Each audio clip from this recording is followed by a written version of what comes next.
കർത്താവിൽ എൻ്റെ പ്രിയപ്പെട്ടവരെ, നമ്മൾ വിശുദ്ധ വാരത്തിലേക്ക് പ്രവേശിച്ചു കഴിഞ്ഞു. ഓശാന തിരുനാൾ ആഘോഷത്തോടെ നമ്മളത് സെലിബ്രേറ്റ് ചെയ്തു.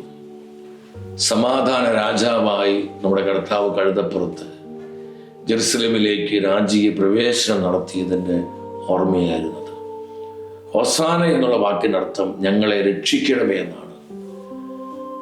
ഇന്ന് ഏറ്റവും അധികം നമ്മൾ കർത്താവിൻ്റെ മുൻപിൽ നിലവിളിക്കേണ്ടത് ഈ ഒരു പ്രാർത്ഥനയാണ്. ഞങ്ങളെ രക്ഷിക്കണമേ, കുടുംബങ്ങളെ രക്ഷിക്കണമേ, തലമുറകളെ രക്ഷിക്കണമേ. യുദ്ധത്തിൻ്റെ കെടുതികളും യുദ്ധത്തിൻ്റെ അസ്വസ്ഥതകളും ലോകം മുഴുവനും വ്യാപരിച്ചു കൊണ്ടിരിക്കുന്ന സമയം ഞങ്ങളെ രാജ്യങ്ങളെ, ജനപദങ്ങളെ കർത്താവെ രക്ഷിക്കണമേ. ഹോസാന ഹോസാന, ദാവീദിന്റെ പുത്രന് ഹോസാന എന്ന് പറഞ്ഞ് നിലവിളിയോടെ പ്രാർത്ഥിക്കേണ്ട സമയമാണ്. ഏറ്റവും ഒരുക്കത്തോടെ വിശുദ്ധ വാരത്തിലെ ശുശ്രൂഷകളിൽ നമുക്ക് പങ്കുകൊള്ളാം. പെസഹ നമ്മുടെ കർത്താവ് പരിശുദ്ധ കുർബാന സ്ഥാപിച്ച ദിവസമാണ്. അവിടുത്തെ രക്തശരീരങ്ങൾ നമുക്ക് പ്രദാനം ചെയ്ത കൃപയുടെ ദിവസം.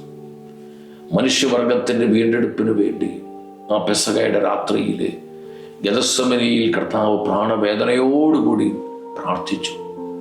കർത്താവിൻ്റെ ഹൃദയവേദനയോട് ചേർന്ന് ലോകത്തിന് വേണ്ടി, സഭയ്ക്ക് വേണ്ടി, കുടുംബങ്ങൾക്ക് വേണ്ടി, തലമുറകൾക്ക് വേണ്ടി കണ്ണുനീരോടെ നമുക്ക് ഈ പെസഹ ദിനത്തിൽ പ്രാർത്ഥിക്കാം. പ്രത്യേകമായി ഈ പെസഹയുടെ രാത്രി 9 മുതൽ 12 മണി വരെ ഇന്ത്യൻ സമയത്ത് ഗെത്സമൻ വിജിൽ എന്നുള്ള 3 മണിക്കൂർ നീണ്ടു നിൽക്കുന്ന വലിയ ശുശ്രൂഷ ഷെക്കൻ ന്യൂസിലൂടെ ലൈവായി ടെലികാസ്റ്റ് ചെയ്യപ്പെടുകയാണ്.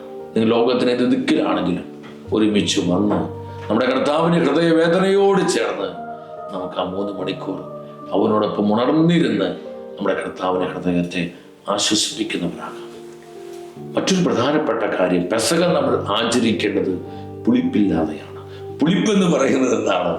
അശുദ്ധിയാണ്, പാപമാണ്. സകല പാപത്തെയും എല്ലാവിധ അശുദ്ധികളെയും വിട്ടുകളഞ്ഞ് ഏറ്റവും ഒരുക്കത്തോടെ ആത്മീയ വിശുദ്ധിയോടെ നമുക്ക് ഈ പെസഹയുടെ തിരുക്കർമ്മങ്ങളിൽ പങ്കുകൊള്ളാം. ദുഃഖവെള്ളി ക്രൈസ്തവരായ നമ്മെ സംബന്ധിച്ചിടത്തോളം ഏറ്റവും വലിയ ഒരു കൃപയുടെ ദിവസമാണ്. തൻ്റെ കുരിശു മരണത്തിലൂടെ ലോകം മുഴുവനെയും വീണ്ടെടുത്ത അനുഗ്രഹത്തിൻ്റെ ദിനം. നമ്മുടെ കർത്താവ് നമുക്കായി നേടിത്തന്ന അസംജന്യ രക്ഷ, നിത്യരക്ഷ, അതനുഭവിച്ച് വീണ്ടെടുപ്പിൻ്റെ അനുഭവത്തിൽ ദിനംതോറും ജീവിക്കുവാനാണ് ഓരോ ദുഃഖവെള്ളിയും നമ്മോട് ആവശ്യപ്പെടുന്നത്. അതുപോലെ ഒരു ചടങ്ങായി, ഒരു ആചാരമായി മാത്രമാകരുത്. കർത്താവ് നമുക്കായി തന്ന ആ വീണ്ടെടുപ്പിൻ്റെ, ആ നിത്യരക്ഷയുടെ അനുഭവത്തിൽ വ്യക്തിപരമായി, കുടുംബമായി, സഭയായി ജീവിക്കുവാൻ നമുക്കൊരുങ്ങാം. ദുഃഖശരി നമുക്കറിയാം, നമ്മുടെ മാമോദീസ നബിയുടെ വാഗ്ദത്തമൊക്കെയാണ്.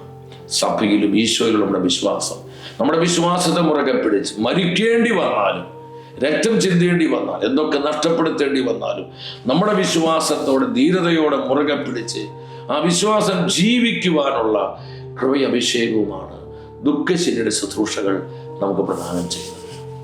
ഈസ്റ്റർ നമുക്കറിയാം, നമ്മുടെ കർത്താവിൻ്റെ ഉത്ഥാന തിരുനാളാണ്. കർത്താവിനെ കണ്ടുമുട്ടുന്ന ഒരു എൻകൗണ്ടർ ഉണ്ടാകുന്നൊരു അനുഭവമാണ്. കർത്താവിൻ്റെ കല്ലറയിലേക്ക് വന്ന മറിയം ആ കല്ലറയിലേക്ക് നോക്കിയപ്പോൾ അവിടെ കർത്താവിനെ കണ്ടില്ല.